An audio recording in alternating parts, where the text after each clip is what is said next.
Okay, let me go to the comments over here. Okay, let me get the title ready. We have to go into writing and reading. Writing and reading. Trigger warning. No alerts.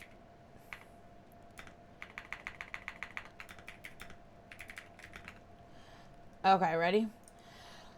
All right. Hi, so I'm starting Audible. I'm gonna fucking beg you. Okay, ready? Addie. Better try. No, I feel like it's not nothing. It's gonna be like a rabbit poop. It's not gonna be worth the effort. All right, are you ready? All right, we're gonna do it. Ready, set, begin. All right, hello everybody. We are actually doing a very special thing right now. We are in the Smut Hut. We are about to start the Good Girls Club episode, but we've been getting a lot of questions, so we're gonna do a little bit of a Q&A of. I'm sorry for anyone who's just watching on YouTube. If you obviously know from our streams, I just got gaped, so I'm just trying to fucking recover. But we're gonna do a Q&A a little bit. There's been a bunch of questions in the YouTube comments that I think Poops would like to have answered, so we're gonna go through a little bit of a Q&A. If you guys have any questions in here, please post the questions in the chat too. And if you ever have any questions that you would like answered for the following episode, just always put it in the comments of really any of the Good Girls Club episode. I check all of the comments and then I can answer them in whenever our next Q&A is. So Ken asked some really, really good questions. So the first question that Ken asked was, why didn't Voldemort breed Hermione himself? Oh, excuse me. I'm so sorry. Before I begin, trigger warnings. So we have Manacled trigger warning. So for anyone who is watching, Manacled is a Draco and Hermione fan fiction that takes place in the Harry Potter universe if the good guys did not prevail at the end of Deathly Hallows. The trigger warnings for Manacled are pretty severe. There is, again, I'm going to say the trigger warnings right now: rape, mutilation, forced marriage, degradation, forced breeding, death, war, and suicide. So viewer discretion is advised. So I'm going to answer some of these questions and we're going to kind of do like a rapid fire Q&A. So Ken asked, why didn't Voldemort breed Hermione himself? That's a great question. I think it'll be elaborated. I think it's already sort of been elaborated, but I think it gets elaborated even more as it goes on. Voldemort thinks of himself as almost like a being other than being human. I don't think he would sully himself to breed at all. I don't think he would ever want to have an heir that could technically or maybe surpass him. I don't think he would sully himself with even touching as what he would call a mudblood. I don't think he would even sully himself to touch a mudblood, let alone try to have sex with a mudblood. And the other aspect of this, I don't know at this point, with Voldemort being almost like a human snake thing, I don't even know if he's really at this point capable of procreating at all either. So I think that's why Voldemort, he's always going to have other people do sort of his dirty work. And I think that's primarily the reason that Voldemort wouldn't sully himself. I don't think Voldemort really can, and I don't know if he would even want an heir that could technically surpass him. I think that's probably a good summary for where we're at right now. Also, we do find out in the previous chapters that Voldemort is dying. Horcruxes are being taken out, and so Voldemort is sickly and weakened. So I think there's a layer of that too, that like trying to have an heir procreate would also even further weaken him possibly. So another question is, were the snakes, so in the last episode, which I'm going to do a recap in the episode of that we're about to read, but if you're not familiar with what happened, there was a scene in the last episode where Hermione was taken by Draco to get the legamancy, where Voldemort invades her mind and like, he's sitting on like a throne made of snakes, and the snakes start like coiling up her leg and sort of like squeezing her. She almost passes out at some point. So Ken asked, were the snakes crawling on her leg just to scare or threaten her?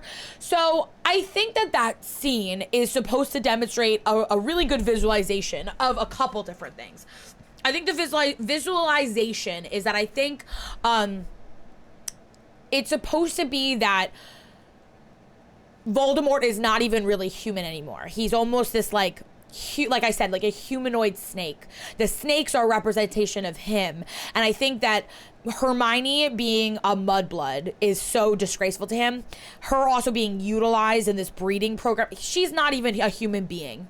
So in some ways, I think when the snakes are coiling up her leg and she's just laying there, she can't defend herself, can't move, and Voldemort and Draco are just having a conversation while she's just getting groped by the snakes. I think what it's supposed to represent in that moment is her inability to fight back, her inability to have any autonomy of her body, and really the at any minute, the snakes, which sit beneath Voldemort, right? They're like an extension of him, but they're not even him. They could just suffocate her and kill her. She has no control over her surroundings, no control over her body. And yes, it's definitely meant to scare her, make her, you know, feel inferior, weak, pathetic. And I think what's interesting is, since we're seeing all this from the perspective of Hermione, I feel like she's hearing half of the conversation. She's sort of like zoned in, zoned out on what they're talking about. And I think it's supposed to also show how she is severed. Her brain is just been essentially raped by Voldemort. Her body is now being groped by his snakes. She's just a victim at this point. And I think that's sort of what that scene was really supposed to signify. And also, I really think it's amazing that you've never read a book like this. I think it's really exciting. Let's see. I'm busy. I think I saw all of those. Let me see. I think there was a couple other questions on one of the other episodes. Also, if you guys have any questions here, I'm just going through each episode, checking. I think Darius had a question in one of the. There's been a lot of comments about the Ginny flashbacks and finding out more about the Ginny flashbacks, and it's a lot of you guys are already seeing that a lot of this is kind of keeps circling back to Ginny. I think that's really astute that you're already picking up that there's a lot of memories that are seemingly very important to Hermione that she protected that involved Ginny. So I think that's really, really thoughtful. I also think it's really funny that a lot of you guys were commenting that it was funny that Ginny thought that maybe Hermione was having an affair with Snape. But we find out more about why that was be the case, and I'll elaborate in the next episode. Let's see. I think that was one of the other things. Also, yeah, Darius was commenting about you're intrigued by Montague and his constant presence at the manor. I hope he and Hermione get the chance to talk again. Well, we know what the cliffhanger was. So there, we're about to come right face to face with what's going on with Montague pretty shortly. But there's definitely, I think what's really interesting about Hermione is that because this book is in the POV of Hermione, right? We are dealing with a half story, maybe not even a half story, because the reality is that Hermione doesn't remember a lot. So everybody else knows. You have to think of it this way. If, let's say, you were playing poker, right? Everybody else has their cards, and they also know Hermione's cards for the most part. Like, there is so many experiences, like Montague, he keeps confronting her like he expects her to know him, but she doesn't remember. And then you hear Draco asking her questions. You keep seeing this feeling that she just does, she's literally at a detriment. She does not remember. Even the Horcruxes, she had that big breakthrough where she remembered the Horcruxes. She remembered that Voldemort is dying. And even that information that, as we know, knowing the OG story is so pivotal. The fact that she didn't even know until like 150 pages in, we're playing with a half deck. So there's a lot of lore that we are slowly going to uncover. And I think Montague is a really good example of that. So you'll definitely see that come to head soon. Draco's the running to take over. Well, I think Draco in this book is the High Reeve. He's looked at with a lot of revere, and he is looked at as the right hand to Voldemort. I think that's a really good, way to think of it. Is not Voldemort, not immortal as well. Mortals are usually sterile because that is the balance in nature. Mortals procreate to continue their lineage, whereas Darius, I don't think technically Voldemort is immortal because he split his souls into pieces. And once the Horcruxes are gone, as we know from the original story and we're figuring out now, he can be killed. So I don't know if he's technically immortal. I guess in theory he would be immortal if his Horcruxes were like a grain of sand and you couldn't fucking find it. But the reality he is. Like, he obviously, this is the Horcruxes is staying in line with the OG stories. They exist, which means he can be defeated. I don't know. I mean, also, Slytherin Kid, I didn't know that Voldemort had a daughter. I don't know any of that lore, if that's in, like, books I haven't read or something. I'm way behind the reading parts. No worries, Ken. What's in a name? What's in a name? Beer goggle. But yeah, so the story is, there is a lot to unfold. I think where we are now, you're going to see a lot of that come to head, and we're going to see there's a lot more that we're you know, as I think Elle really eloquently put last episode, we are in an uphill situation. It is only uphill right now. Really, all of volume 1 of Manacled is uphill. So we have miles to go before we sleep. But if you guys don't have any other questions, then Harry Potter and the Cursed Child. I have not read that, so maybe that's why. Okay. Well, also, I feel like that is not in line with Manacled. So Voldemort in Manacled does not have a daughter. So let's just knock that out. That's not lore that's in this book. So if anybody has any other questions, I'll answer them now. Otherwise, we're going to throw up the screen, and then we're going to pivot, and we're going to start the next 3 chapters. If you guys feel like you know, have no other questions.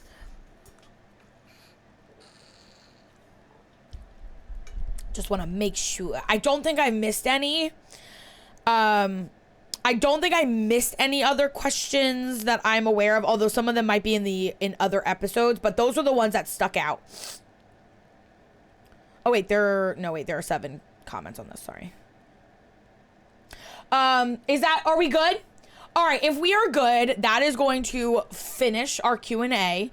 If you have any other questions, if you're watching on YouTube or if you're watching right now, you could put them in the Discord, in the book horror section. You could always put them in the comments in YouTube. And anytime like enough questions accumulate, I will do a Q&A section again. So, thanks, Shy. Okay, so we're going to throw up the screen, and then we are going to begin the next 3 chapters of Manacled. So brace yourself, because we left on quite a cliffhanger last time. So, without further ado, thank you for listening to the Q&A, and let's begin!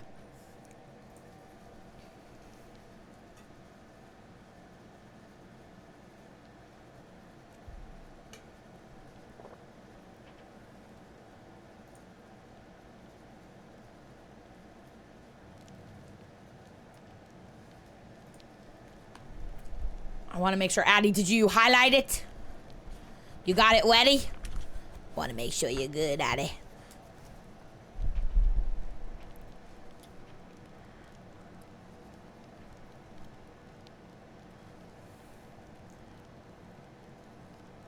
I'm good. All right, and now, Addie, you can begin the highlight of the next episode of the Good Girls Club starting now.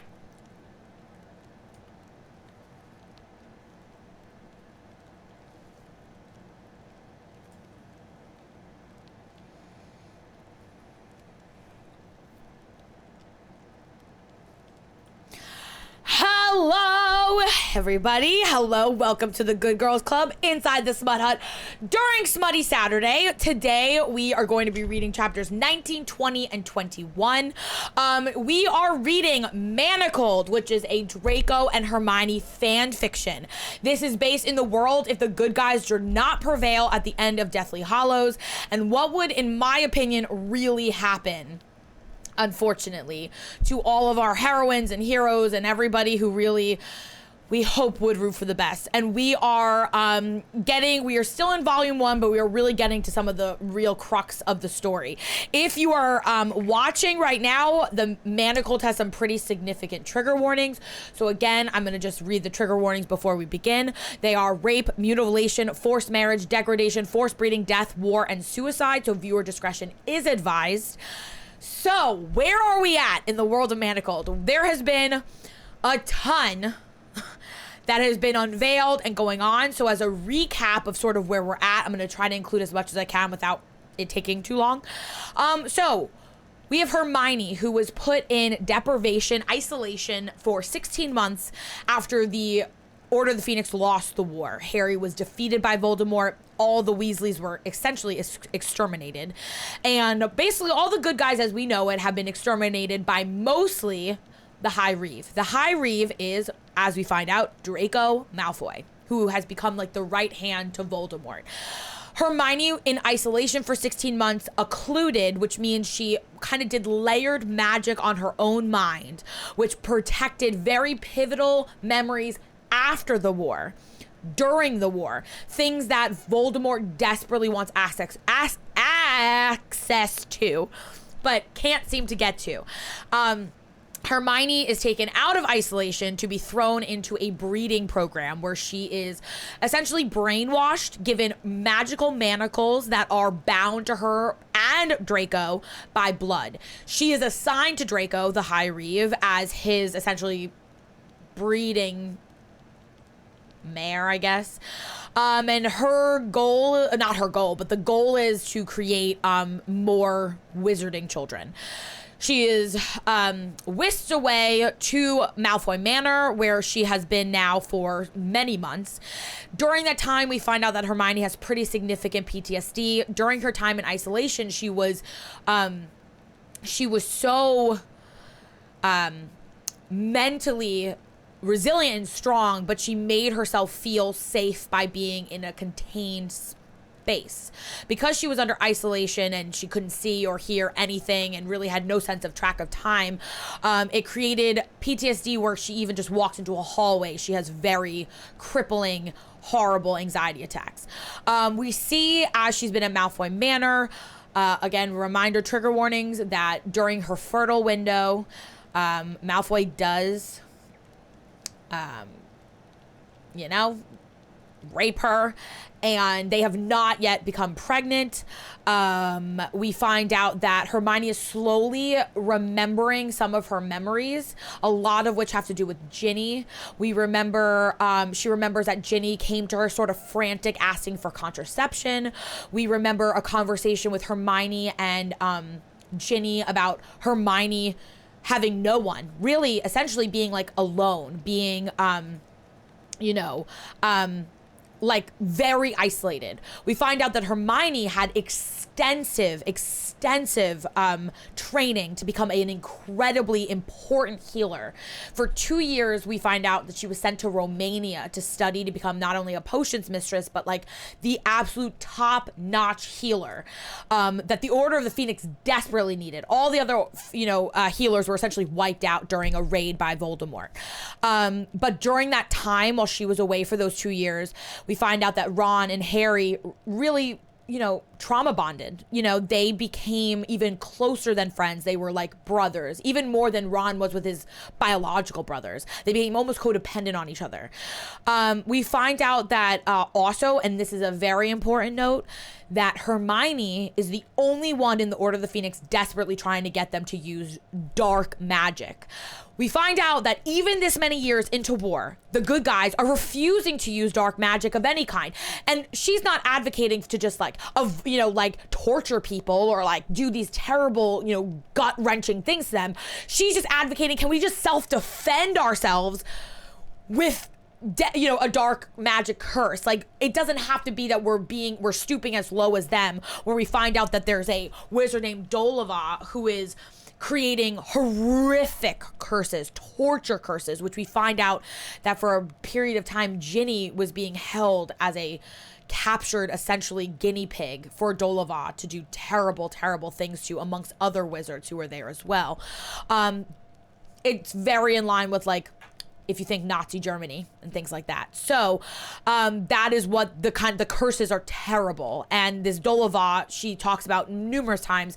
She hates. He creates terrible curses. And we find out really that Hermione sees the war from the behind the scenes. She doesn't go out and fight necessarily. She sees everyone dying. She sees everyone saying goodbye to each other. She sees the heart wrench, the heartbreak, the agony, the screaming, the wailing, and it's taking a toll on her. But no, Harry will not give in and will not do dark magic, and she's been really advocating for that. There was something I really wanted to make sure I brought up. Okay, well, also, I'll remember that other piece because there was something also very important that we find out in the last chapter. But we also have Hermione over here. The Death Eaters are having dinner at the house during the autumnal equinox, and we hear them sort of discussing how terrible they're treating their, the witches who were assigned to them. Terrible. And during that, we sort of find out that Draco's even like maybe not treating that badly. I guess it's kind of quantifiable. And we also find out that he's a little protective of her, which is a surprise to her. And then as Hermione is leaving, eavesdropping this dinner, she is then attacked by Montague. Montague stuns her, freezes her, gropes her violently, and then kind of is like dragging her away. We don't know what he's about to do to her. And that is where we left off. There was another piece that I really wanted to make sure that I remembered to tell you guys, but I can't remember. Oh yes, thank you, the Horcrux. So we also find out, thank you so much, Shai. We also find out that there is potentially somebody in the Order or somebody in the Resistance who is still out there who evidently shot Umbridge and took out the locket she was wearing. And now the papers are saying that it was a failed attempt to kill Minister of Magic Thickenese, but Hermione deduces that it was intentional to take out Umbridge and that locket. So that's also a really important piece. So we are going to begin. I think that's all the really important pieces I can remember. It's going to keep getting, the summaries are going to keep getting longer. The chapter contains attempts to sexual assault, gore, and eye trauma. Thank you, Addie. So we are going to begin chapter 19. All right. That was a coincidence. So, chapter 19, everybody. Buckle up. Reminder, we left off on that cliffhanger with Montague. We're going to pick back up. Chapter 19.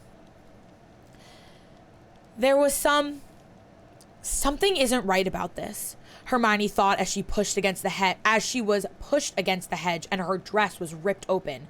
Cold air was on her. Teeth were on her throat. It hurt. She didn't like it. She tried to push away, but her hands were shoved roughly aside, and then she felt teeth against her breast a moment before they bit down, hard. She was crying, she thought. Fingers were between her legs and stabbing into her, poking her violently. She tried to pull her legs closed, but something lodged itself in between them. So she couldn't. She didn't think. This wasn't supposed to. The hedge was scratching her, stabbing into her back.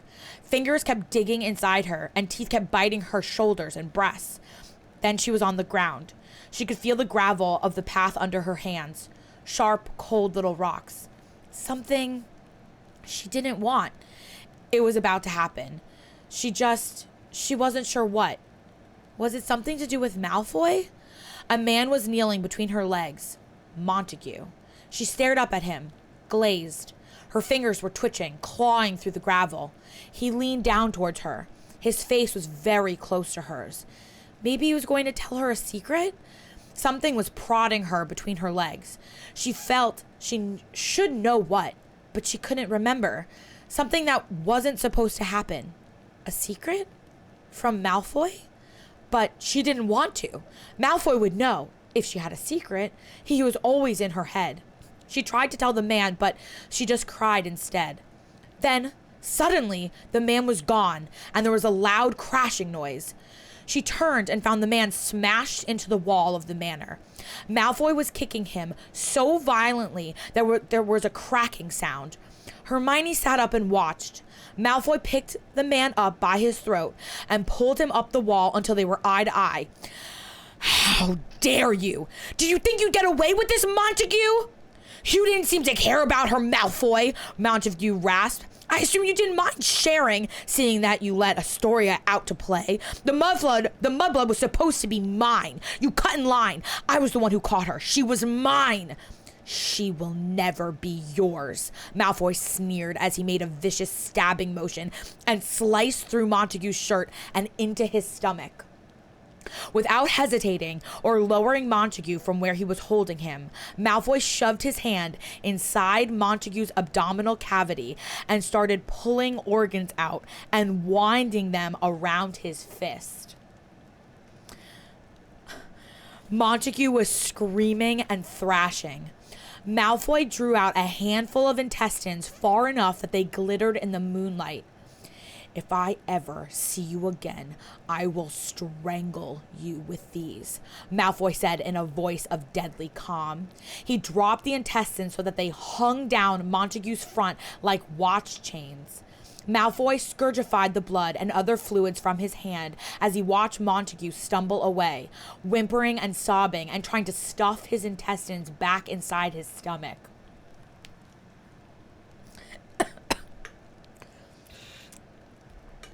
Malfoy turned back toward Hermione. His face was white.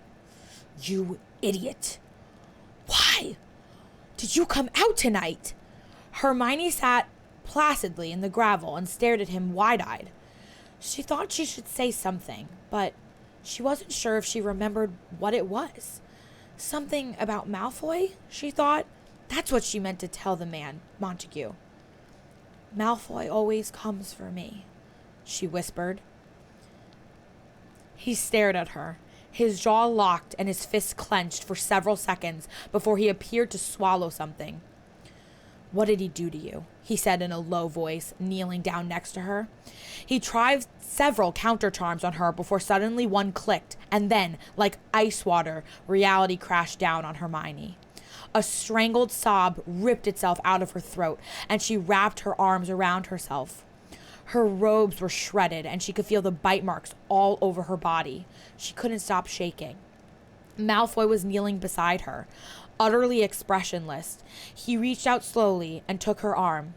Let's get you cleaned up. With a pop, they reappeared in her room, and he pushed her down to sit on the edge of her bed before turning and walking into the adjoining bathroom. There was a long silence before he reemerged several minutes later, carrying a basin of wet cloth, which he handed to her. Hermione had stopped sobbing and kept hiccuping as she tried not to cry or hyperventilate. Malfoy turned away and stared at the window while she tried to wipe off all the gravel and dirt sticking to the blood from the bites all over her. Some of them were so deep there were large crescents rather than tooth marks. She could feel the blood from them running down her torso in streams. Her hands were shaking so much she kept dropping the cloth into her lap. She heard a hiss of irritation, and Malfoy's hand suddenly snatched the cloth from her. She cowered back. I'm not going to hurt you, he said in a tense voice as he sat down beside her on the bed. He reached out slowly and took her by the shoulders, turning her toward him to appraise the damage. He clenched his jaw as he stared at her. Moving slowly as though she were a skittish animal, he started on her shoulders, lightly wiping away the blood, and then muttering the charms to heal the wounds. She tried not to flinch every time he touched her. He worked across her shoulders and then up her neck before turning to the worst ones, which were clustered on her breasts. His lips were pressed into a straight line as he started healing them. Some were so deep and ragged it took multiple spells to fix them. His expression was clinical and intent as he worked. Hermione stared at him, still unable to control her shaking. He'd barely touched her until then. Aside from the minimal contact when he attempted to impregnate her, the only other times he had touched her at all was when he'd stopped her from throwing herself off the balcony or when he apparated her. He worked efficiently and finally sat back and looked away from her. Anywhere else? He asked. No, Hermione said, strained voice, pulling her mangled robes closed and hugging herself. He glanced over at her for a moment as though weighing whether or not she was telling the truth. Then he vanished the basin of blood and water and stood up. I'll have a calming draught and dreamless sleep potion sent up for the next week, he said. I'm sure you heard. I'll be away for the next several days. You should stay in your room until I return. Hermione said nothing. She just clutched her robes closed and stared at the floor. She could see his shoes as he stood beside her. Then he turned and walked out of her room, shutting the door behind him. Hermione continued to sit frozen for several minutes. Then she stood up and went into the bathroom. She let her robes and dress fall off as she watched the water fill the tub. She left the clothing on the floor and hoped the house elves would burn it all rather than repair and send them back. The water turned red from all the residual blood on her, and she drained it and refilled it, scrubbing herself until her skin felt raw. She could still feel Montague's teeth sinking into her. The skin that Malfoy had healed was still new and oversensitive. She fought against a temptation to claw at it. She sat in the bath and cried until the water grew cold and she started shivering. Climbing out of the tub and clutching a towel against herself, she walked falteringly back to her bed. 2 vials of potion sat on the narrow bedside table. She drained the dreamless sleep and crawled into bed. The next morning, she stayed in bed. There was no reason to get up. She didn't want to move. She didn't want to think. She just wanted another dose of dreamless sleep. Try as she might, she couldn't sleep anymore. She took the calming draught and felt the knot of horror in her stomach ease faintly as she lay curled in her bed. She couldn't stop thinking. Her mind would never quiet itself. There was always realizations, guilt, and mourning, something to obsess and worry over. Montague. She didn't even want to think about Montague. There was little from the previous night that wasn't horrifying. She somehow assumed that the situation was the same for all the girls in the breeding program, that whomever they'd been given to would be treating them much the same as the way she was treated, clinically. Mostly left alone. The conception efforts entirely non-sensual for all parties. But that was clearly not the case. It was obvious in retrospect that the surrogates had never been intended to be that way. Healer Stroud might consider the Magi genetic breeding program to be legitimate science, but essentially and far more fundamentally, it was a diversion. It made a spectacle out of the Death Eaters, but it was also a bribe. The surrogates were sex slaves. Hermione realized with a bitter pang that she had been so absorbed in her own situation that she hadn't considered how much worse it could be for the others. It had always clearly been intended to be that way. No bra, no underwear, the way the buttons on their dresses popped off with the smallest tug. Accessible. The Death Eaters were required to rape them on their fertile days, but the instructions had made no reference to the fertile period being the limitation. Somehow, being given to Malfoy made her lucky? He seemed clinical about utilizing her. Perhaps it was simply because Voldemort didn't want her too damaged until her memories were recovered. Perhaps he wasn't allowed to hurt her or rape her the way he'd like to. But that didn't seem right. He didn't seem interested. It wasn't like he was restraining himself. He always seemed eager to be done with her, to get away from her. She was a chore to him. Was it possible that the High Reeve was the least inhumanely cruel figure in Voldemort's government? That didn't seem accurate in either. Not after what she'd seen him do to Montague. Watching him coolly stand there as he unspooled Montague's organs with his bare hands was terrifying. The matter-of-factness, the ease. Malfoy had plenty of cruelty in him, simmering just beneath the surface, waiting to be let out. Perhaps rape wasn't his thing? A strange thought, but the most plausible one she could think of. He hated touching her, avoided it as much as possible. Apparently, Malfoy was not a complete monster. Not that it mattered, not that any of it mattered, none of it ever mattered. It was the same as her realization that Voldemort was dying. Realizing that it was worse for the other girls didn't make any difference. There was nothing Hermione could do. Even if by some miracle she found a way to escape, which was itself a sheer impossibility. She couldn't stop to save anyone else. She had to run. She had to run and run and run. The best she could do would be to try to find whomever it was that remained of the Order and see if they had a way to save everyone else. But if there was any way to do such a thing, surely the Order would already be doing it. Surely the Order wouldn't have left the surrogates for so long if there was any way to save them. Hermione couldn't think of anyone but herself. If she had the information Voldemort and Malfoy seemed to believe she possessed, then the most vital thing she could do would be keep them from ever getting it from her. She needed to escape. She was running out of time. It seemed an utter miracle that she wasn't pregnant. She had been sure that after the fertility potion, she'd be pregnant. And once she was pregnant, Hermione felt as though she couldn't breathe. Her chest and throat felt compressed, and she started shaking as she tried not to cry. Her odds of escaping already felt infinitesimally small. Once she was pregnant, they would be practically non-existent and would only grow smaller with every progressing day. She couldn't even walk across a field or along an open road as it was. An escape with the additional and evolving challenges that a pregnancy would present would be impossible. Once she gave birth, Malfoy would tear that child out of her arms, assuming he even let her hold it. Then he'd take Hermione to Voldemort and kill her, and she'd be eaten by Voldemort's vile pythons, and her baby would be left alone in Malfoy's horrible house to be raised by him and his horrible wife. Hermione's chest heaved, and before she could stop herself, she began sobbing so violently she choked. Even if she did escape, Malfoy would never stop looking for her. There was no way to escape. Every idea she could think of, none of it panned out. She was like an insect pinned to a board. The manor was a flawless cage, unless by some miracle she could convince Malfoy to let her go. And there was simply no way. She wasn't even sure if he could let her go, even if he wanted to. There was something about the way he occasionally eyed the manacles that made Hermione doubt that he could remove them. He could only kill her, and he was already planning to do that.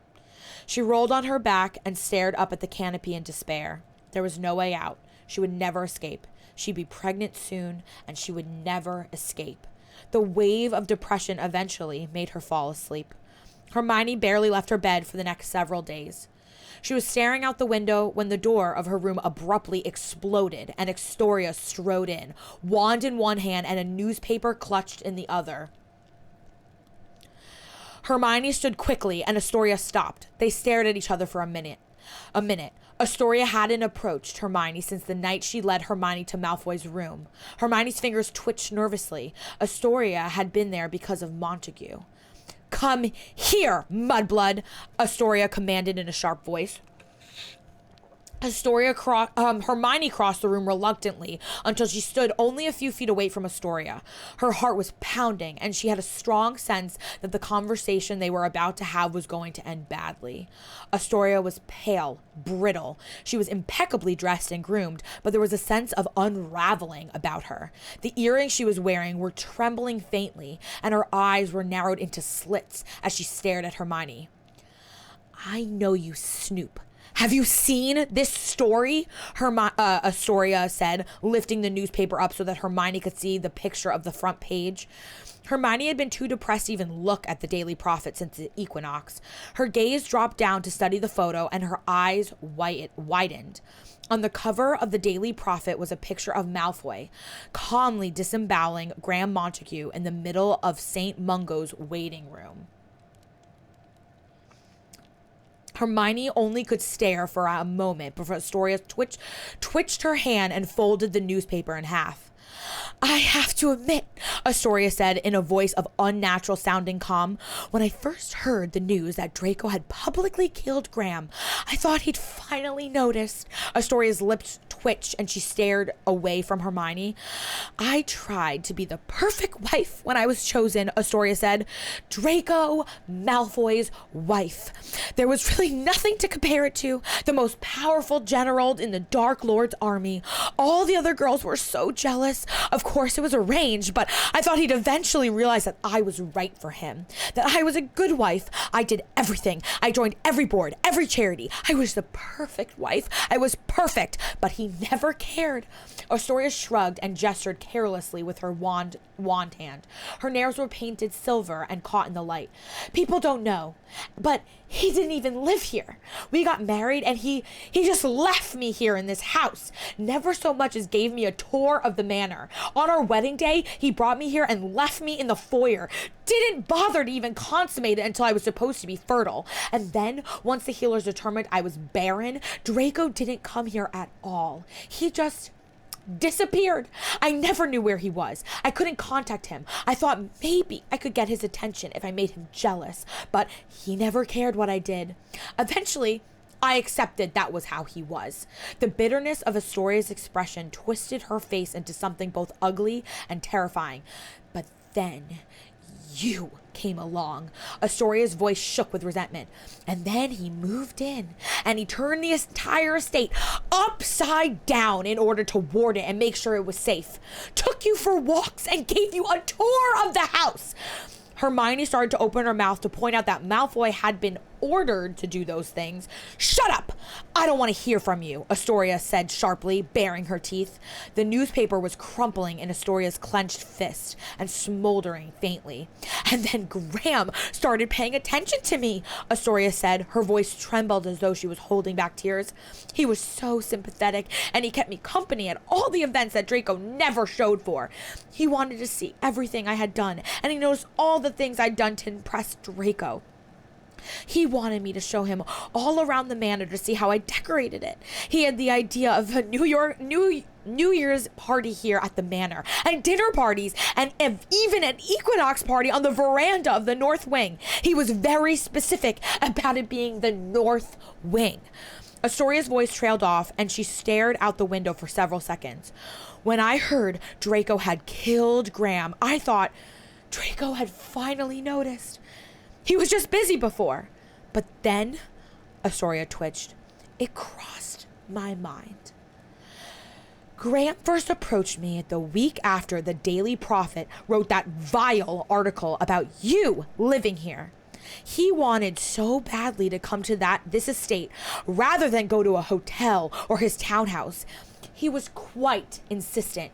He had to see the estate, the manor, all the rooms, even if we had to break through wards to get in. Then it crossed my mind how Graham always tended to disappear during New Year's and the dinner parties and the garden party. He was always disappearing. Astoria fell silent for several seconds. Hermione cringed, unable to speak, unable to clarify. She didn't know that it would make any difference even if she could. It was because of you, Astoria said at last. Graham came here because of you. Draco killed him because of you. Graham was just using me. He was just using me to get to you. Astoria flung the newspaper on the floor. The pages sprayed out on the wood floor, showing Malfoy coldly murdering Graham Montague in a continuous black and white loop. Draco Malfoy publicly kills fellow Death Eater. Why do they care about you? Astoria demanded, stepping towards Hermione and digging her wand sharply into Hermione's throat. What's so special about you that Draco would move here into this house that he clearly hates, that Graham would spend months using me to get to you? Why does anyone care about a mudblood? Why does everyone think you're so important? The glint in Astoria's eyes as she glared at Hermione was manic. Hermione started to open her mouth, and Astoria slapped her sharply across the face. I don't want to hear your explanations, Astoria snarled. I warned you. I told you not to cause me problems. Astoria abruptly jabbed her wand up into Hermione's face towards her eyes. Hermione's chest constricted, and she jerked her face away. You know, Astoria said in a trembling, lilting tone, grabbing Hermione by the chin. Marcus says he can barely stand to look at his surrogate because the hole in her head makes her a horror. Maybe Draco would spend less time obsessing over you if you had two. Hermione stumbled back. Stay still, Astoria commanded. Hermione froze, and Astoria drew close again. Malfoy would come. Malfoy would come. Malfoy would come. Malfoy was in Romania. Astoria grabbed Hermione by the chin once again. Open your eyes wide, mudblood, Astoria commanded. Hermione could feel herself start shaking as her eyes widened. Please don't. Shut up, Astoria said coldly as she pulled Hermione's face closer. Astoria pressed the tip of her wand against the outer corner of Hermione's left eye, digging the tip back into the socket. She sneered into Hermione's face. I hope I'm there when Draco sees you next. Even if he kills me, the satisfaction will be worth it.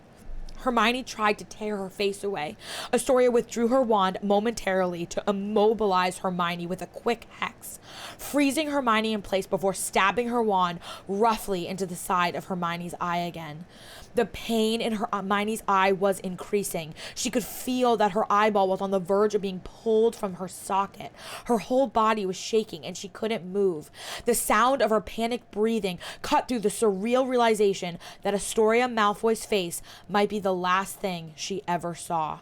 She heard her own strangled scream as she felt something in her eye give and her vision become one-sided. Suddenly, there was a cracking sound in the distance, so abrupt that the manor trembled. Astoria jerked with a surprise, but didn't stop. "Expelliarmus!" Malfoy snarled as he appeared from thin air. The wand digging into Hermione's eye vanished, and Astoria was flung across the room and struck the wall with a sickening crunch before falling to the floor. Hermione remained frozen in place with open eyes, sobbing hysterically and immobilized where Astoria had left her. Malfoy swept in front of Hermione, countering the immobilization hex. Hermione dropped to the floor. Malfoy knelt down in front of her and tilted her face up towards his. His face was pale, frozen, and his expression grew horrified when he saw her face. He cast a diagnostic spell on her. After a minute, he swallowed and took several deep breaths as though he were trying to steady himself. "Your eye is half pulled out of the socket, and you have a deep puncture in the white," he said at last. "What are the spells to fix it?" Hermione stared at him dazedly, crying. Her face was twisted as she shook against his hand and felt her tears collecting against his fingers. She could see through that one eye, but there was just dark blur on her left side. She couldn't stop crying and shuddering as she stared up at Malfoy.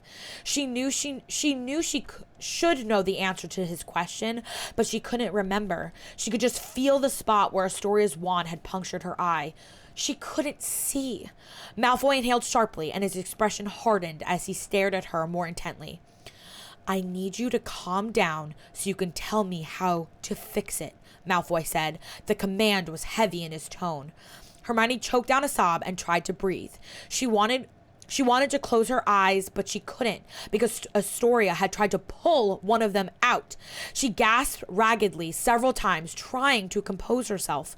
Then she made herself look down at the diagnostic reading still visible on Malfoy's wand. She was a healer. Someone had an injured eye. She needed to work efficiently if she wanted to try to preserve their sight. "For a punctured sclera," she said in a wobbling voice, casting her mind back trying to recall as she analyzed the reading. Malfoy had performed a detailed diagnostic on her, and she could see that the damage was extensive. "Sclera center."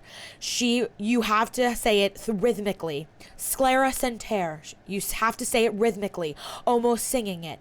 "The traces of the tip of your wand over the puncture." Malfoy repeated the inflection and rhythm, and she gave a short nod. He proceeded to perform it on her eye. She whimpered quietly as she felt the puncture begin to repair itself. "And then, for a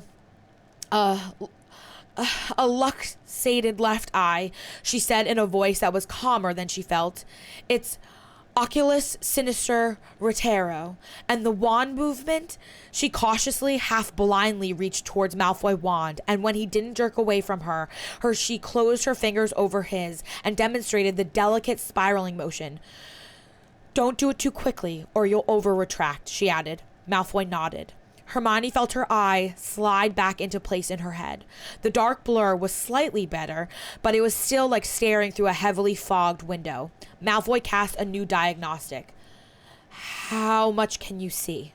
he asked, tilting her face up towards his again. His fingertips pressed lightly along her jaw. She looked up at him and covered her right eye with her hand. His face was only a few inches away from hers. "You're blonde, I think. I can tell that you're blonde, and I can make out your eyes and mouth a little." Her voice cut off in a whimper, and she choked as she started crying again. Her hand slid away from her right eye as she clamped it over her mouth as she fought not to sob. "What else do I need to do? How do I fix it?" he asked. "Dittany," she said. "Essence of Dittany might be able to repair the rest of the damage, but it's rare. It might be hard to obtain in time. Topsy! The elf instantly appeared. Bring me essence of Dittany. The house elf vanished again. Malfoy's hands remained on her face until her sobs eased again, and then he slowly drew them away. Wait here. I need to deal with Astoria now, Malfoy said. Hermione nodded and wiped her face, finding that she was crying blood. She watched as Malfoy strode over, levitating his wife up off the floor, and dropped her into the chair before performing a diagnostic charm on her. The imbalance in Hermione's vision made it hard to see what she tried to see when she tried to see the reading across the room. She thought Astoria had several cracked ribs and a concussion. Malfoy healed the fractures with practice eased, and then stared down at Astoria for several minutes before finally renovating her. Okay. This is the end of chapter 19. I know. Poor Hermione, right?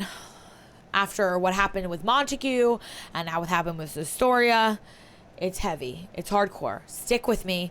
We're going to keep going. Maja, I'm so glad you're enjoying it. Beer goggles, I'm so... Hi, Chef. Hi, Pink Death. All right, we are going to keep going. Let's see what happens to our girl. We are going to begin chapter 20. All right, let's do it, guys. Whew. Poor Hermione. Chapter 20. Draco? How are you here? Astoria gasped as soon as she regained consciousness. She reached over and touched her side gingerly as she shrank back in the chair. I had to apparate across Europe because of you, he said in a low snarl. The rage in his voice was palpable. Hermione stared. Cross-continental apparition was almost impossible. It required either jumping so many times that a person exhausted their magic and had to stop, or such a tremendous amount of concentration that it was practically impossible to survive.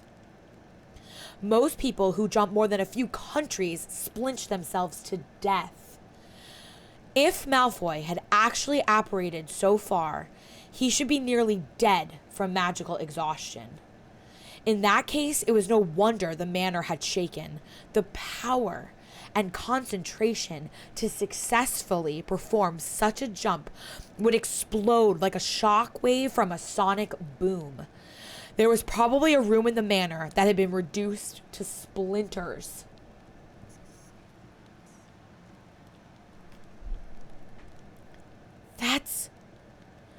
That's completely impossible, Astoria stuttered. Underestimating your husband, Tori? He said, coolly, murderous tone. Not very wifely of you. Oh, are you here because of me? Astoria's voice was vicious. No, you aren't. You're here because of that mudblood. You hexed me. You threw me into a wall. You murdered Graham Montague, all because of that mudblood. Yes, I did, Malfoy said. I did all of those things because she is the last member of the Order of Phoenix, and that means she, unlike you, is important. Infinitely more important than you are. Considerably more important than Montague. Did you know that the Dark Lord has her brought before him regularly to inspect her memories? The eyes are rather useful when performing legamancy. Astoria paled, and Malfoy continued speaking in his cold, deadly voice. I have tried to be patient with you, Astoria. I've been willing to overlook your indecent behavior and petty interferences, but do recall that aside from being somewhat decorative, you are useless to me. If you ever go near her again, or speak to her, or use your status as the lady of this manor to break through any of my wards, I will kill you, and I will do it slowly, perhaps over the course of an evening or two. That isn't a threat. It's a promise. Get out of my sight. Astoria gave a terrified sob and fled the room. Malfoy stood, breathing deeply for several seconds before he turned back to Hermione. He approached her slowly, then knelt and tilted her face up to look at her eyes again. The pupils are different sizes, he said after a moment. After I've applied the essence of Dittany, I'll send for a specialist to come and see if there's anything else that can be done. Hermione stared at him. You don't need my eyes to perform legamancy, she said in a wooden voice. It's just easier that way. It won't matter if I'm blind in one eye. She felt the fingers on her face flinch faintly and his jaw clenched. I consider it a matter of convenience, he said after a beat. His thumb ghosted lightly across her cheekbone as he continued to study her. She stared back at him. He looked haggard, but maybe it only seemed that way because of how her vision was blurred. How did you apparate from Romania? She asked. He gave a tired smirk. The ability came compliments of the Dark Lord. Although, I don't believe he had any idea at the time. It was intended as a punishment. Hermione furrowed her brows. She had no idea what kind of punishment could possibly have the side effect of enabling cross-continental apparition. Some kind of horribly obscure dark magic. What kind of curse? It wasn't a curse. It was a ritual. And not one I feel like discussing, he said, cutting her off abruptly. How did you know I'd know the spells? She said when he kept staring at her. You were a healer, he shrugged. If I'd apparated you to St. Mungo's, I'd assume the pressure would have wrecked your eye. Time was essential. Where did you learn to heal? She asked, thinking back on all the spells and diagnosis he'd known immediately. A smirk pulled at the corner of his mouth. I was a general for years. I picked things up along the way. It was an obvious skill to develop. Not to everyone. Hermione had tried on many occasions to teach the members of the order more than basic emergency healing spells, but most of them had been reluctant to learn much beyond Episci. Yes, well, I was on the winning side. We obviously made better strategic choices, he said in a cold voice as he withdrew his hands. It was an unusual diagnostic spell, you knew, Hermione said, ignoring his comment. It was a long war. He was still kneeling in front of her. Hermione looking down at her lap for a minute, then looked back up at him. There was a headache beginning to develop in her temples from her imbalanced vision. You have a natural talent for healing. In another life, you could have been a healer, she said. One of life's great ironies, he said, glancing away from her. She thought the corner of his mouth twitched faintly, but perhaps it was just a trick of her vision. I suppose it is. Hermione looked down at her hands. Her fingertips were stained with blood. So were his. There was a crack. Topsy appeared with a small vial of essence of Dittany, which she handed to Malfoy. Get the door repaired, Malfoy ordered the elf, barely glancing at it as he turned back to Hermione. Hermione started pushing herself unsteadily to her feet. I should lay down so it doesn't run, she said. Her balance felt off, and her hands and arms shook and wouldn't bear her weight. She sank back onto the floor and bit her lip in frustration. Maybe she'd just lie on the ground. A hand closed round her elbow and drew her to her feet. I'm not leaning over you on the floor, Malfoy said in a cold voice as he pulled her across the room and then backed her onto the bed. Lie down here. She felt behind herself and slid onto the bed. She pushed the pillows to the side and lay flat. Malfoy leaned over her, vial in hand. His face went in and out of focus every time she blinked.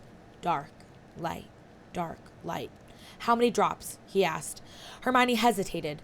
Essence of Dittany was expensive. When she'd been a healer, she had to ration it, carefully weigh the benefit against the cost. A drop every 2 hours for the next several days is ideal, but 1 dose of 3 drops will do. She finally said, Will do what? He said. I'll probably be able to make out outlines and detect color within a few feet, she said. Malfoy leaned forward and used his right hand to lightly hold her left eye open while he dripped 1 drop of essence of Dittany into her eye. It stung. Hermione immediately closed her eyes to refrain from blinking it away. The hand on her face vanished. I'll be back in 2 hours, and I'll ensure Astoria stays away.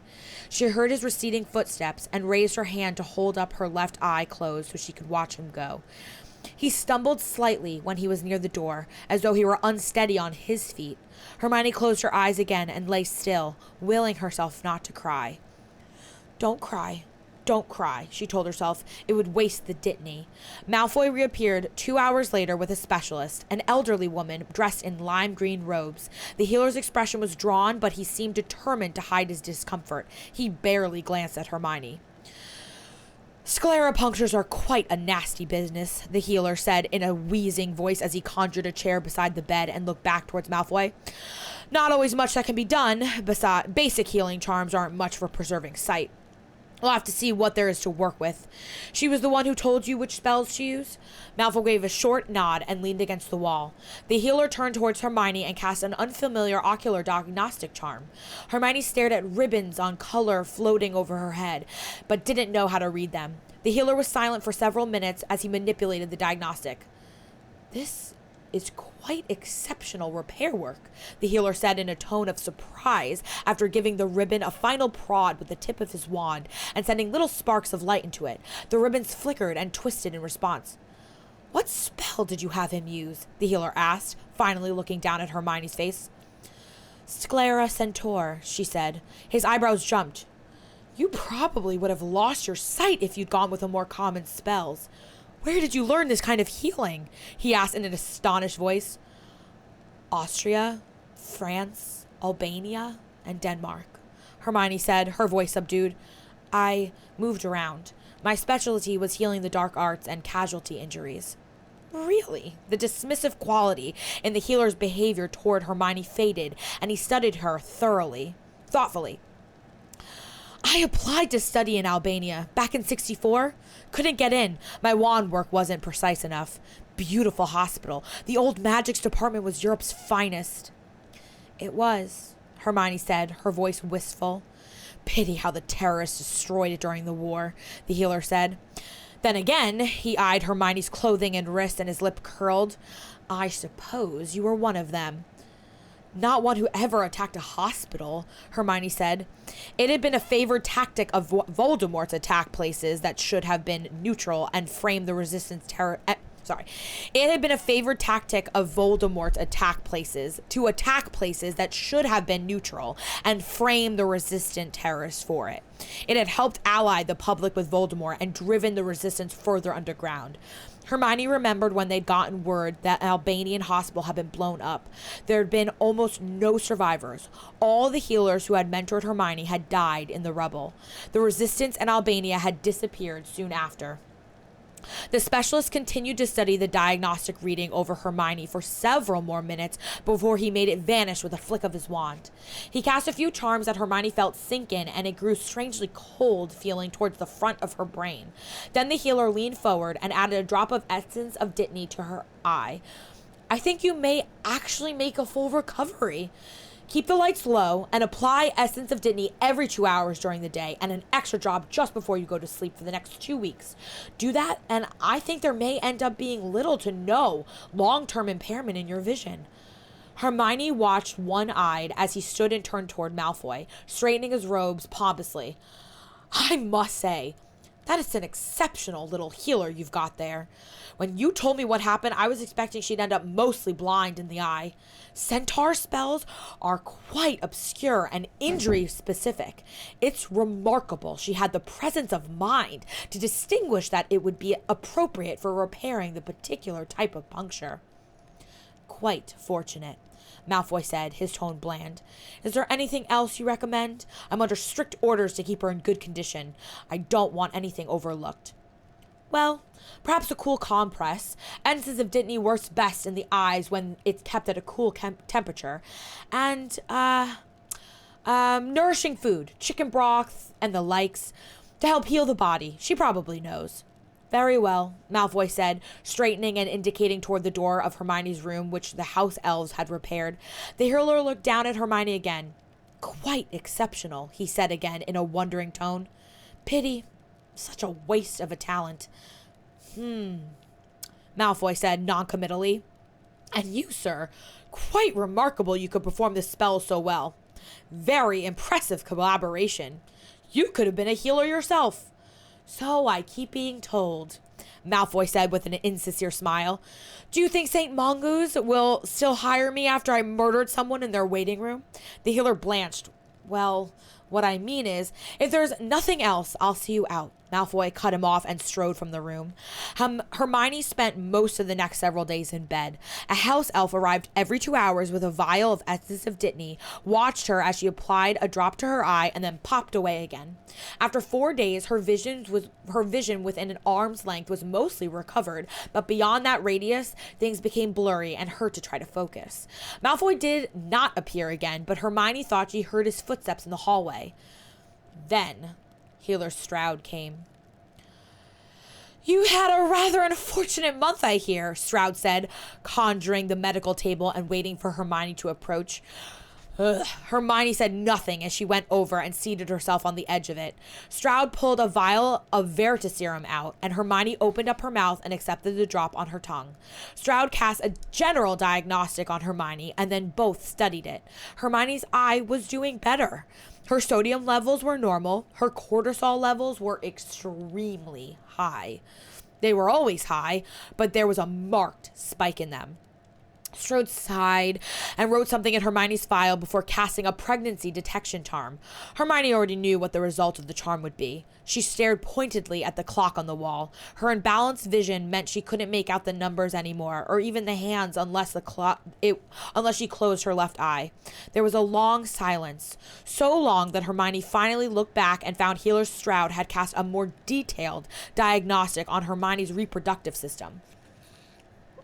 Hermione couldn't make out all the readings clearly, but she recognized enough to know that there was nothing unusual in it. She glanced up at Healer Stroud's face. It was blurred, but Hermione could still make out the familiar, tensed irritation around the woman's mouth as she manipulated the diagnostic with her wand. You're still not pregnant, Stroud said flatly. The words were both an accusation and a condemnation. Hermione didn't flinch or even blink. Healer Stroud continued. You're one of the only ones still not pregnant. And in the case of the others, it is because the sires have issues of their own. There was a pause. Healer Stroud seemed to be awaiting a defense. Perhaps the High Reeve has issues too, Hermione finally said. He does not. I examined him myself several times now. He is perfectly virile and fertile. Exceptional, even. Hermione fought against letting her mouth twitch with amusement at the thought of Malfoy being examined by Stroud. He must love that, she thought to herself. Outwardly, Hermione was silent. Healer Stroud sighed sharply. How does he take you? Do you stay reclined after as instructed? Are you washing after?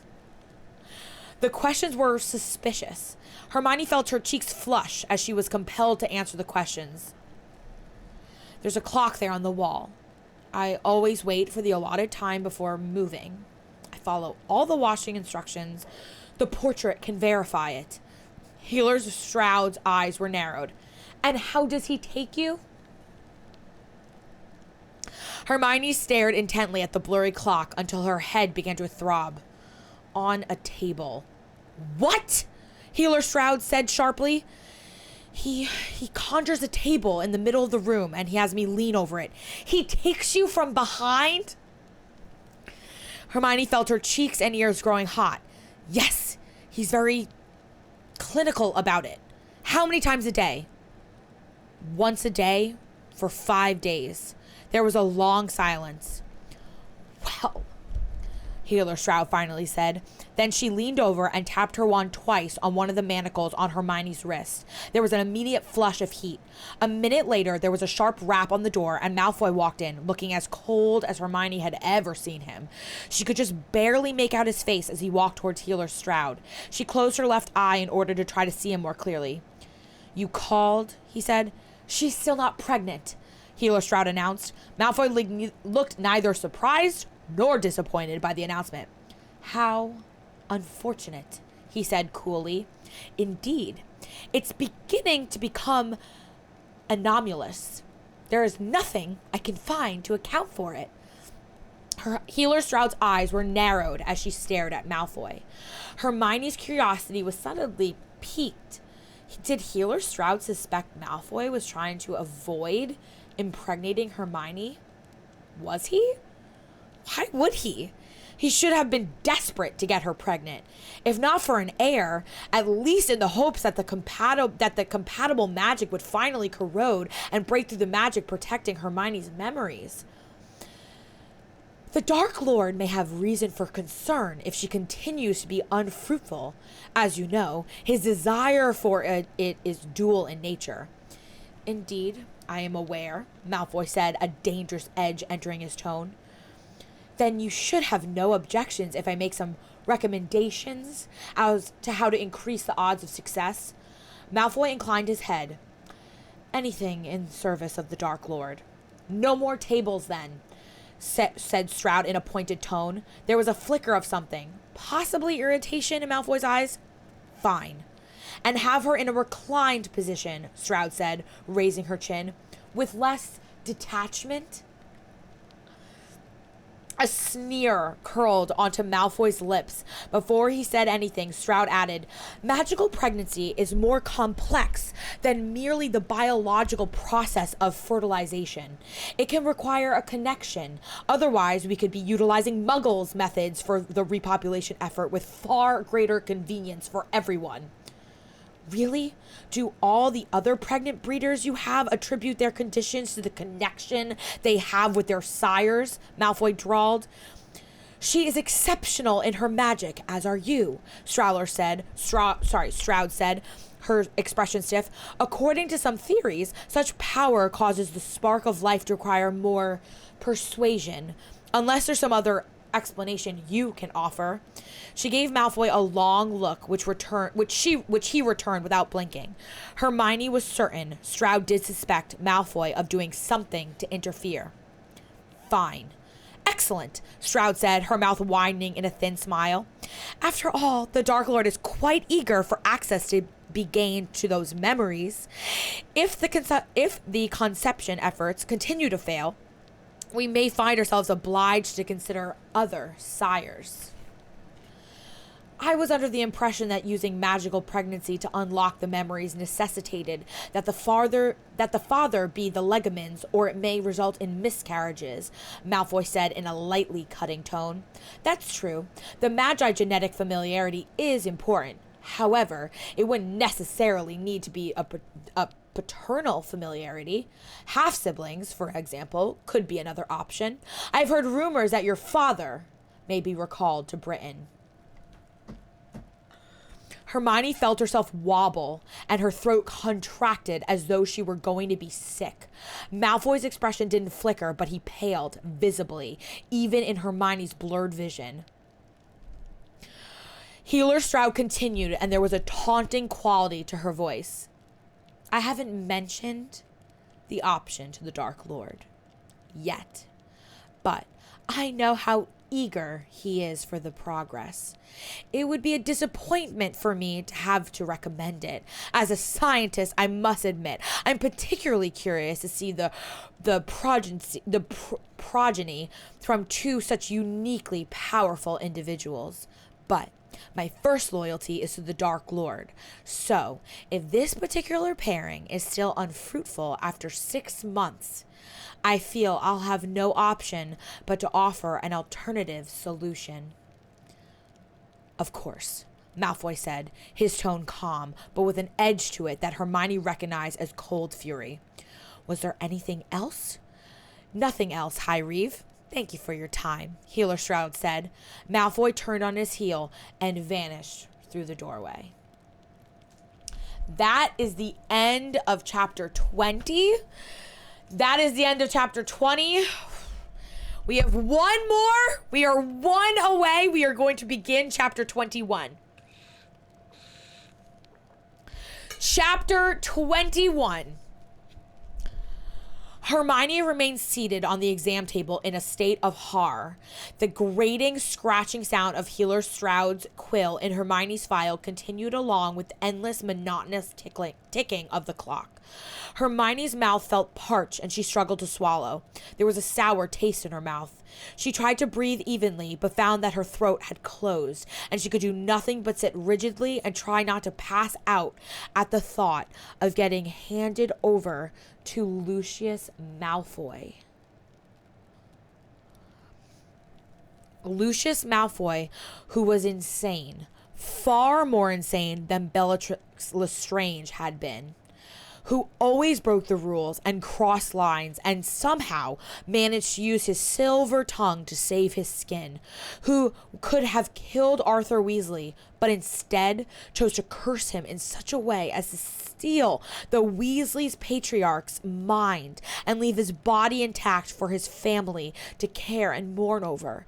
A helpless, childless shadow of a wonderful, generous father who cursed George with a horrific variation of the necrosis curse that it had forced Hermione to cut off his leg at the hip while he was still conscious in order to save him, who killed Ron before Hermione's eyes, laughing the entire time. Hermione thought she might faint or just snap and start screaming. Her head was pounding and the room was swimming slightly. She started shaking.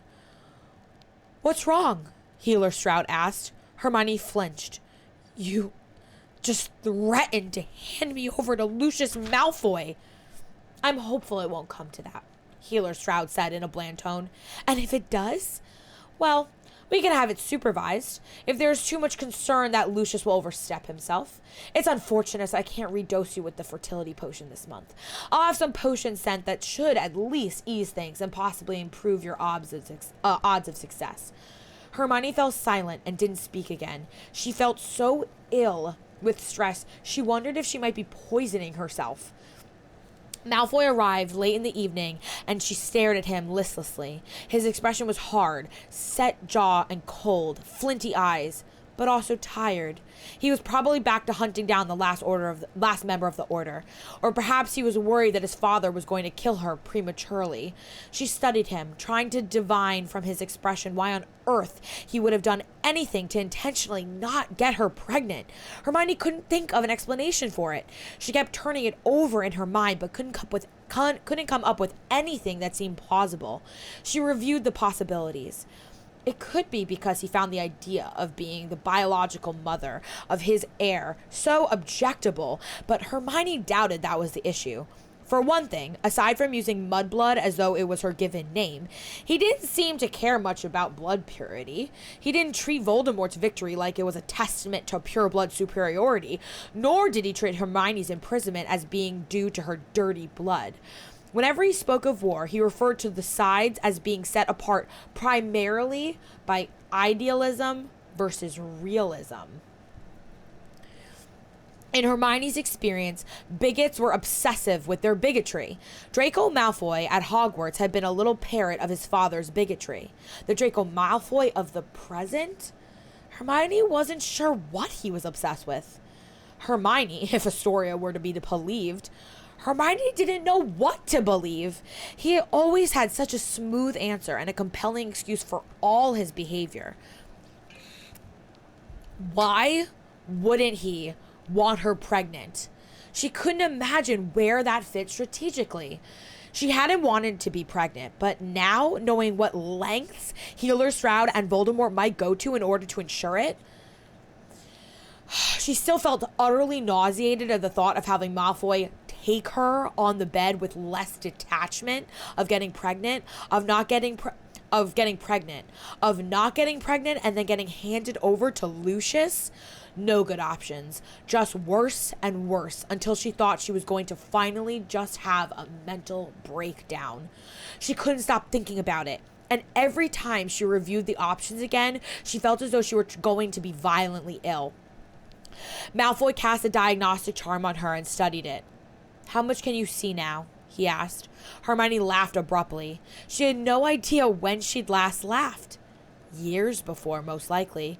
But the question was funny, hilarious even. Everything in her life was a complete and utter horror.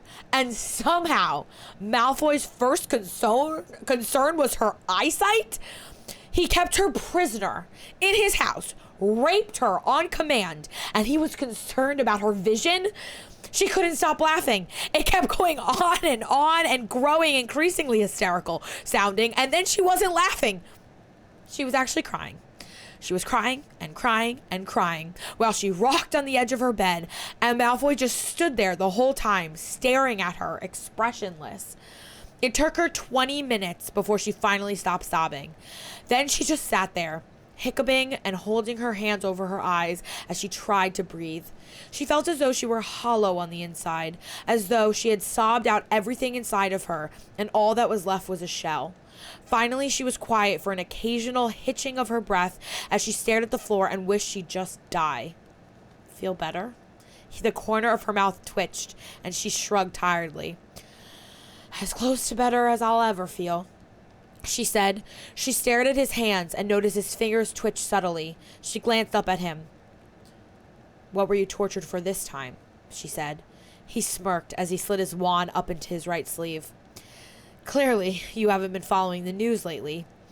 The public, through their vast collective intelligence, has somehow concluded that I am the High Reeve, even without the confirmation of the Daily Prophet. The news piqued her curiosity.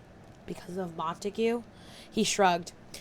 It may have been related, but I suspect it had more to do with my appearance in Romania coinciding with the High Reeve's visit. The press in some of the other European countries is considerably less controlled than Britain's.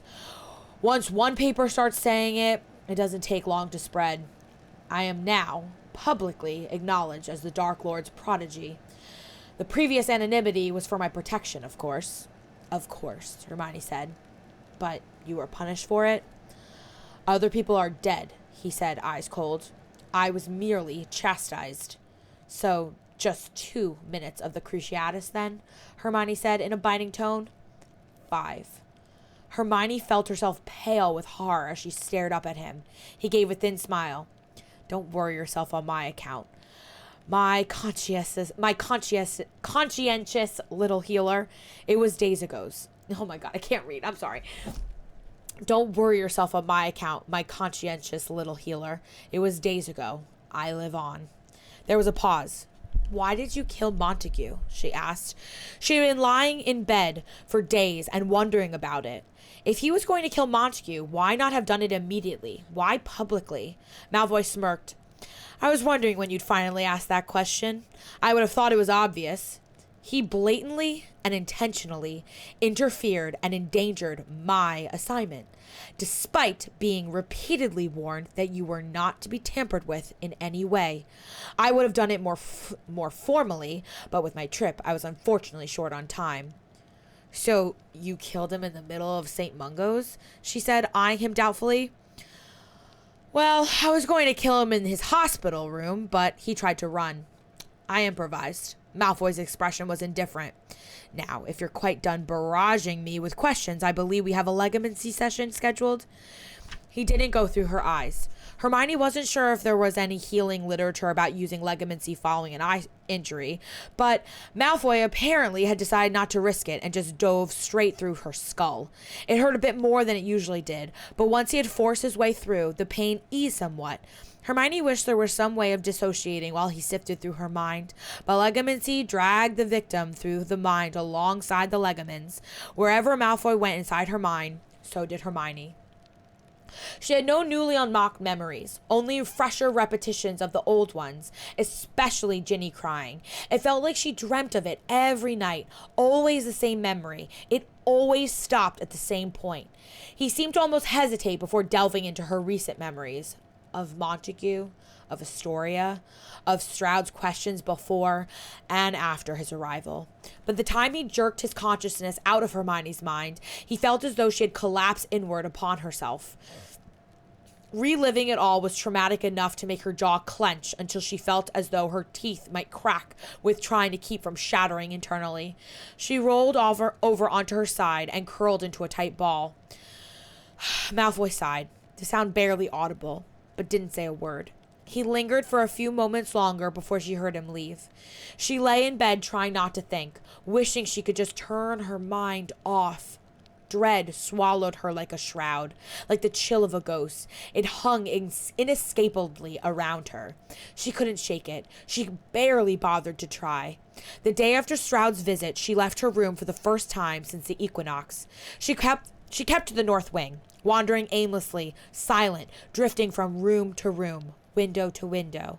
As her eyes continued to recover, she could see clearly enough to discover that spring had finally begun to creep over the estate. The cold, gray English countryside was beginning to show the faintest glimmers of fresh green peeking from the tips of tree branches and sliding cautiously out of the dark soil. Watching spring unfold itself slowly almost felt like hope, except the place inside Hermione where hope had once lived now felt like a hole, as though someone had reached in and cut away something from the core of her being. Where hope had once bloomed, there was now nothing but something painful and rotting. But still, spring was beautiful to see. It felt surprisingly to find that there were still beautiful, untainted things in the world. Contrary. Not rationally. Rationally, Hermione knew that Voldemort's rule didn't blot out the stars in the night sky, nor destroy the Fibonacci sequence, nor defile the first crocus of spring. But somehow it surprised her that she could still see that beauty. Somehow she had thought that the ugly coldness of her life indicated the ugly coldness and cruel beauty were the only things left within her reach or sight. As she looked outside at the estate, as it began to adorn itself with new life, it made something inside Hermione shrivel. If she had a child, it would be beautiful, untainted, pale and smooth and pink, with trusting eyes that would only know to expect goodness, with hands that would reach for anyone who reached out toward it. A baby would be beautiful, pure as spring, sweet as summer, and then it would be taken away. Hermione would die, and her baby would be left behind, trained and hurt and twisted up inside until it was a cold, cruel monster like Malfoy and Astoria and all the Death Eaters. Hermione tore herself from the window as she was standing in front of and hurried toward the inner rooms of the North Wing, rooms without windows. She didn't want to think about spring or life or children or beauty or goodness. She didn't want to think about beautiful things that had been but were now destroyed, or the beauty that still remained.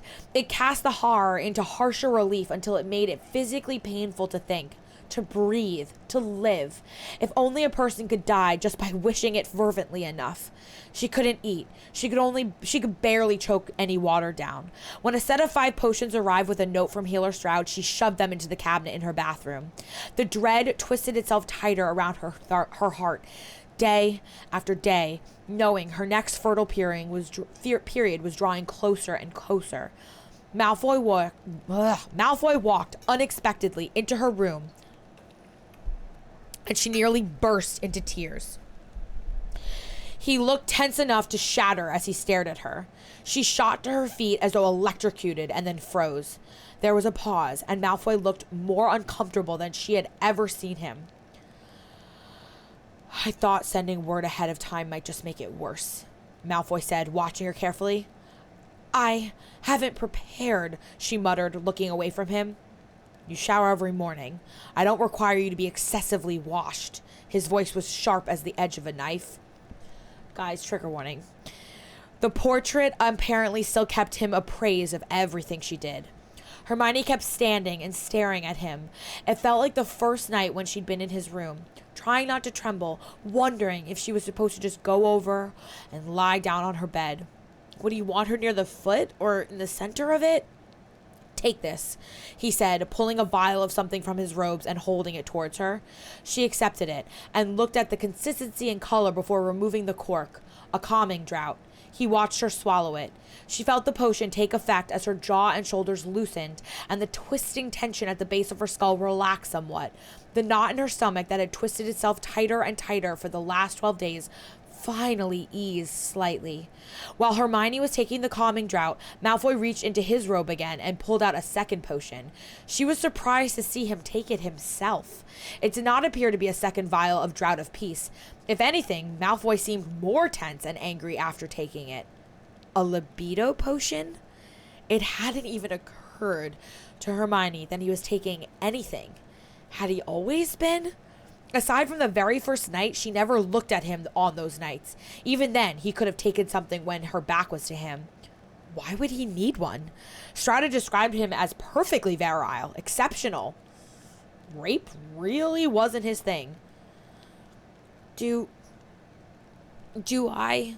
Should I be on the center, on the edge of the bed? Hermione forced herself to ask. He stared at her. Center, he finally said in a clipped voice. Given that I'm ordered to be less detached. Hermione turned toward her bed. Her bed? Where she slept every night? The only place with any sense of solace or safety that she had left? Her bed? Where she was about to be... Was it rape if she'd rather it be him than his father?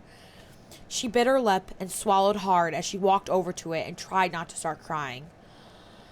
She sat on the edge and then slid herself toward the approximate center of it before forcing herself to lay back. Malfoy approached a moment later. He removed the outer part of his robes, just wearing a shirt and trousers. She tensed as soon as he got close, trying not to grind her teeth as she felt her jaw lock. She fought not to hyperventilate as he got close to her, and she watched him with widening, terrified eyes. Her appearance seemed to set him off. Just shut your eyes, he hissed. I'm not going to hurt you. She forced herself to close her eyes and tried to focus on regulating her breathing as she felt the bed shift. She could smell him. The biting scent of the forest floor suddenly struck her as she tried not to hyperventilate. There was a pause, and then she felt him slide her robes aside and move in between her legs. Between her legs. Like Montague. The sharp, cold little rocks. She sobbed through her teeth and flinched. Her body was so tense she was shaking. She could feel her nails steadily cutting into the flesh of her palms as she fisted them tighter and tighter. I'm not going to hurt you. Malfoy breathed the words near her left ear. She gave a tiny nod of acknowledgement. Better than Lucius. God, she couldn't even think about it. She jerked and fought back another sob, trying to relax marginally. Just breathe, he said. She heard him mutter a lubrication charm the moment before he slid into her. She tried to focus on breathing, to force herself to dwell on the feeling of her ribcage expanding and contracting, on her nails and her palms. She could feel Malfoy's breath on her face. She smelled cedarwood oil in his clothing, the weight of his body pressed down against her, the length of him inside of her. She didn't want to feel any of it. She couldn't not feel it. He was everywhere, surrounding her. The sensation of him in her and his weight on her was inescapably real. She couldn't detach the way she'd learned to do on the table. She wanted to beg him to stop. Better than Lucius. Better than Lucius. She just wanted it to stop. She didn't mean to, but she became aware that there were tears sliding down from the corner of her eyes as she struggled not to sob under him. Finally, he seized and came with a hiss. The instant he did, he ripped himself away from her and the bed. Hermione opened her eyes and tried to steady her breathing. As she lay on the bed, she became aware of the sound of retching emerging from the bathroom. As he laid there, she heard the toilet flush and then the sound of water running from the faucet for several minutes. She tried to compose herself and not think about the fact she couldn't move, not think about the physical experience of what had just happened. He had been as considerate as he possibly could have been. It was bizarre. He was cold, indifferent, murderous person who could casually disembowel people. But rape crossed a line? Did he always throw up afterward? Or was having to look at her making it worse? Maybe something had happened to someone he knew, someone he had cared about. Maybe it was related to his abilities with the killing curse. He reemerged from the bathroom. His tense expression seemed faded, as though he couldn't quite maintain it. He was pale and exhausted and more traumatized looking than she had ever seen him. He'd never stayed after the fact before. He always left before she even saw him. Maybe he always looked at her that way afterwards. He seemed concerned about her. Not that he actually asked, but he was studying her carefully from across the room. I'm sorry, she found herself saying. She blinked. Was she apologizing to Malfoy? It was as if the words had slipped out of their own volition. He stared at her with surprise. She tried to clarify. For crying. She had no idea how to describe him. Not the worst rapist? It's all just, it reminded me of Montague, she finally said, glancing away. Hopefully it will be easier tomorrow, he said in a hard voice. Then he summoned his robes and stalked from the room without another word. Hermione lay there, watching the hands on the clock slowly journeying across his face. When 10 minutes has elapsed, she still didn't move. Maybe if she waited longer, a pregnancy would take, and then she wouldn't have to lie there and endure being... She wasn't sure what the proper term was for what Malfoy did to her. While the general concept and situation was categorized as rape, she didn't feel like the term fully captured what had occurred. It wasn't sex or shagging or fucking or screwing or even taking. Copulating was probably the proper term for before on the table, but now it felt too real and connected and miserable for them both to use such a clinical term. There was no word for it. She would gladly go without being touched by a man for as long as she lived. She didn't want to think about Malfoy arriving to repeat it all again tomorrow. She thought of life quickening within her. Made her sick with horror. She thought of it not. She could endure Malfoy. She didn't think she could endure Lucius. She rolled onto her side and fell asleep on top of the covers. That is the end of chapter 21. Okay. How we doing? That was 3 very, very difficult chapters. I know, Elle. I know. I know. You're going to get 2 episodes next week directly to YouTube. If you have watched this far, we are going to do something that we haven't done so far. We're going to do like a little bit of a decompressing talk while we're still in the smut hut, and then we will finish out this episode. So that was the 3 chapters. Those are the 3 chapters that we are concluding tonight. Now we're going to do a little decompress after. The next episode, the next 2 episodes next week are both going to go straight to YouTube. No live reading. It will be chapters 22, 23, 24, and then the next episode will be 25, 26, 27. So we're really making some headway here. But this will be the last live reading for a week because next week we have charity. So now let's decompress a little bit. All right. So, how many more chapters are left in the struggle uphill? Andy, I don't know. Let's try. Do we know how many chapters are in the struggle up the hill part? I'm trying to, I literally can't ever find it in the volume page. Let me see if I can find it.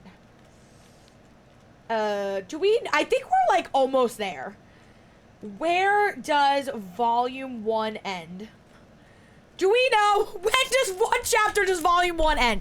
So those 3 chapters were brutal. And I know that Hermione is, what just happened? Let's just decompress for a second before we leave the smut hut. But those 3 chapters were brutal. So those 3 chapters are Hermione's attempted rape from Montague, Hermione's attack, head to the start screen, and then, oh, thank you, Addie. Okay, we could do that.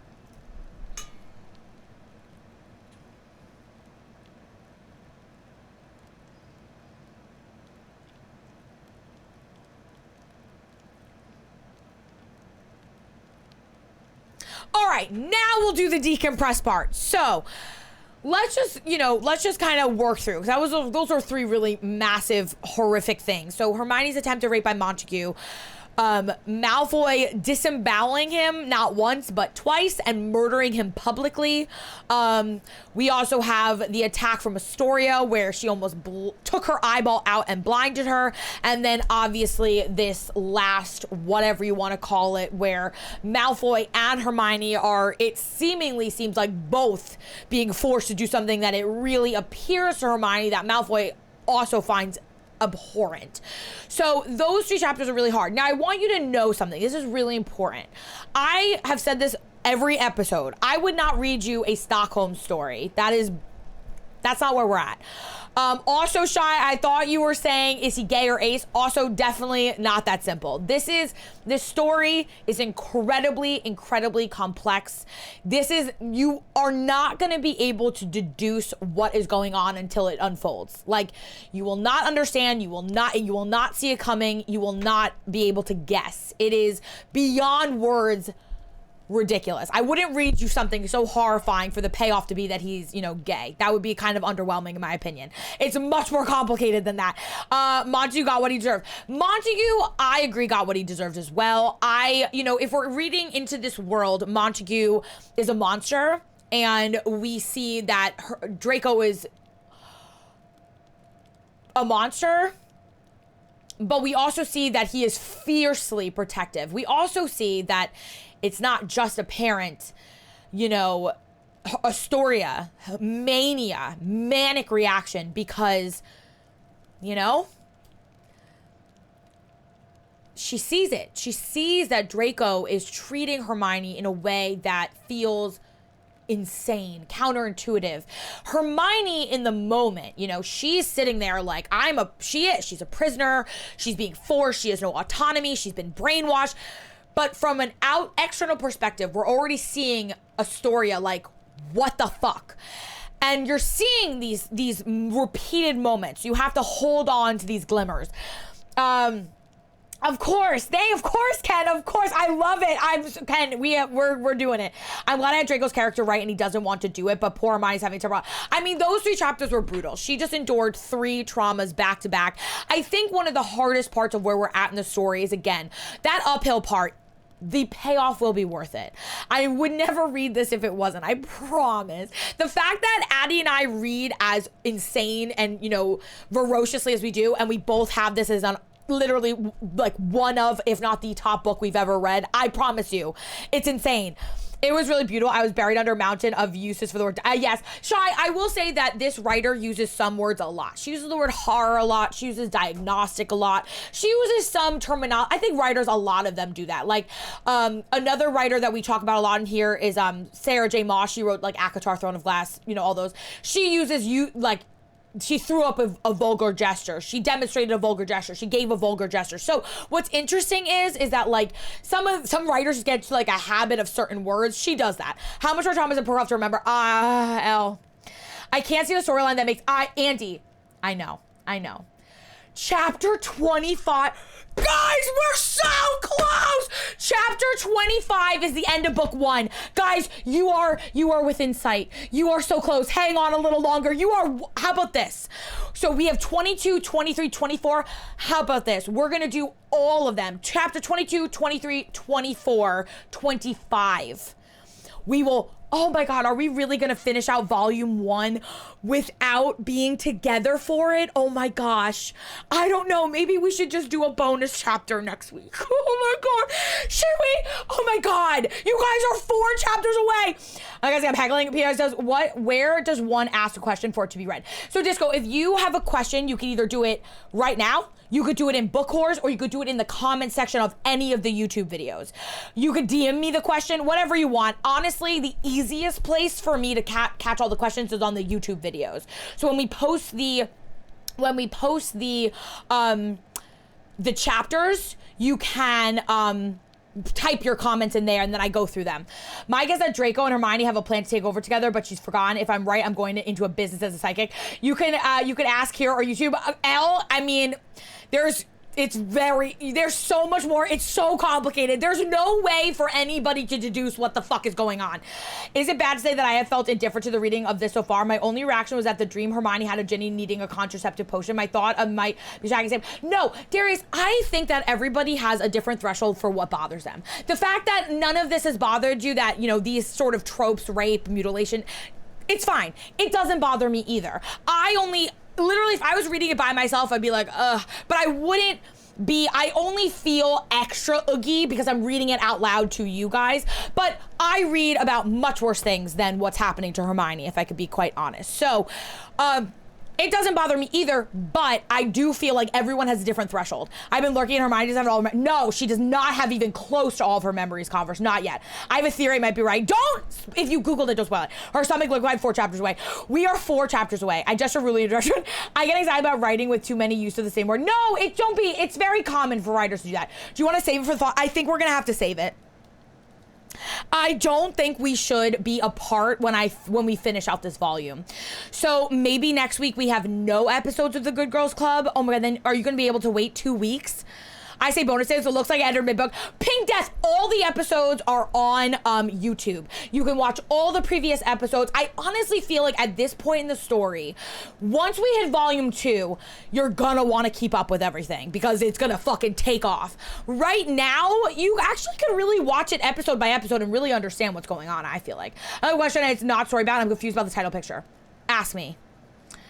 My threshold is on a level that I probably should elaborate. If you want to catch up, thank you so much, Addie. I think it's worth waiting. Okay, Converse.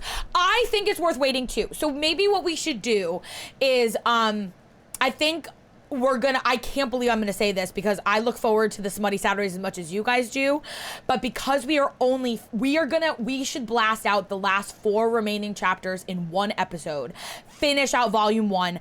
I think what we're going to have to do is instead of me doing it direct to YouTube, because I feel like we have to be together when the doors get blown off the hinges. I think what we should do is then the next episode will be, if you're listening, the next episode will be Friday the 23rd. Friday the 23rd, it will not be a Saturday because Saturday we have a collab stream. So the next episode and the final chapters of volume 1 will take place on Friday the 23rd. We're so close, guys. You're so close. You're so close. I'm so excited for you. What's the big white thing in the, so great question, Disco. So let me blow this up. This is her bonnet, essentially. They put the headpiece around her so that she has no peripheral vision. It makes them even more susceptible and like even more vulnerable. That's her headpiece you're looking at. That's around her head. Here is the origami cranes. There's a lot of little details. These are some ancient runes that, there's our cloak and there's obviously our boy Draco. And you know what? I really am very excited because Andy, your sentiment that you said earlier, I don't understand a pathway for Draco to ever be redeemable. I think that's a great way to end this segment right now. I promise. All right, so what we're gonna do is, we're gonna stop here. So the Q&A at the beginning of this will be its own post on YouTube. The chapter readings that Addie highlighted will also be, and if you guys do you want this after discussion also to be posted on YouTube? I'll post all 3. I don't care. It's up to you how you want to, if that's overcomplicated or not. I knew about the bonnet. Yes, she's standing in front of Draco. So Draco's in front of her. That's the back of her head. So how do we feel? Do we want, I think we're gonna end here. So thank you so much to everybody for listening. You guys, we are so close. We are 1 episode of the Girl Girls Club away from finishing it out. The next episode will be on Friday, the 23rd. We are 1 episode away from finishing volume 1. I can't wait for you guys to see the twist. Thank you for listening. Thank you for enduring. I know for some of you this is really challenging. It has a huge reward. Thank you so much. We are going to leave the Smut Hut and I will see you next time in the Smut Hut. Friday the 23rd to finish out volume 1 of Manacled. I can't believe we made it, guys. I can't believe we made it. All right, I'll see you outside the Smut Hut.